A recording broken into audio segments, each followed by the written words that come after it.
दोस्तों, इंसान अपने को इतना घमंड दिखाता है कि पूछो मत, कुछ हासिल कर लेता है तो। लेकिन असल में उसके हाथ में कुछ भी नहीं है। ये सब ऊपर वाले के हाथ में है। तो कवि क्या कहता है, सुनिए।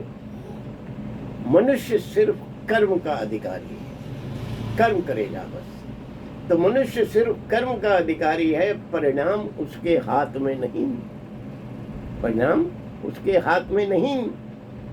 और गरीब रोटी कमाने के लिए दौड़ता है, गरीब रोटी कमाने के लिए दौड़ता है, और यारों अमीर उसे बचाने के लिए दौड़ता है, अमीर उसे बचाने के लिए दौड़ता है। तो देखिए, रोटी एक ही है, एक कमाने के लिए दौड़ रहा है, एक बचाने के लिए दौड़ रहा है।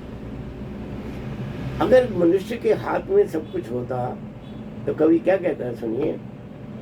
पांडव रोक न पाए द्रौपदी का अपमान। क्या? पांडव रोक न पाए द्रौपदी का अपमान।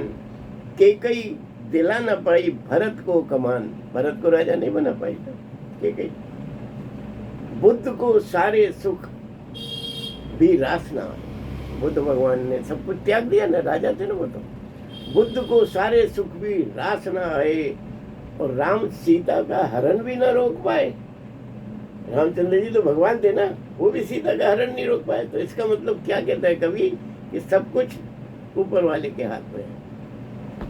शाहजहां के अंतिम दिन नरक में गुजारे, शाहजहां ने अंतिम दिन नरक में गुजारे, और मीरा को पढ़ने पीने पड़े जहर के प्याले। क्या कहता है कवि, देखिए कितना कंट्रास्ट है।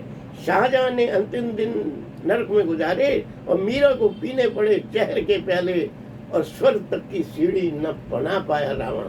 कहता था मैं कल बनाऊंगा, कल बनाऊंगा, स्वर्ग तक की सीढ़ी बना दूंगा। कितना अहंकार था उसमें। स्वर्ग तक की सीढ़ी बना न पाया रावण, चाहे उसका कोई भी हो बाबूजी कारण। समझ आ गई ना।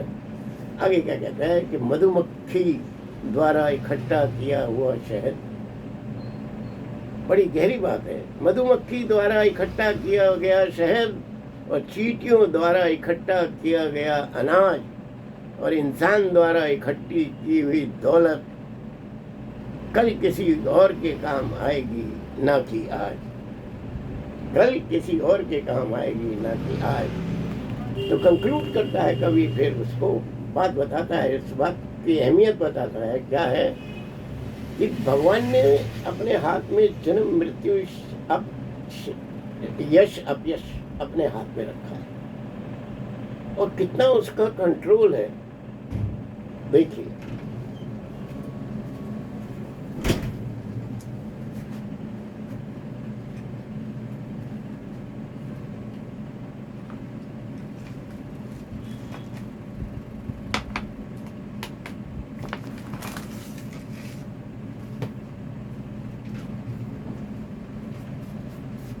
कल क्या होगा इस पे तेरा अधिकार नहीं है। क्या कहते हैं कवि, कल क्या होगा इस पे तेरा अधिकार नहीं है, और जन्म मृत्यु यश अपयश तेरा अध्याय नहीं है। सही कह रहे हो ना। और ना रखा कोई चौकीदार, ना रखा कोई चौकीदार, कितने हैं हीरे और जवाहरात, भरा पड़ा है अंबार है, एक सुई भी कोई लेके जाए यहाँ से, किसी की औकात नहीं है। तो कवि कहता है कि सब कुछ मनुष्य के हाथ में कुछ नहीं है, सब कुछ भगवान के हाथ में है। धन्यवाद।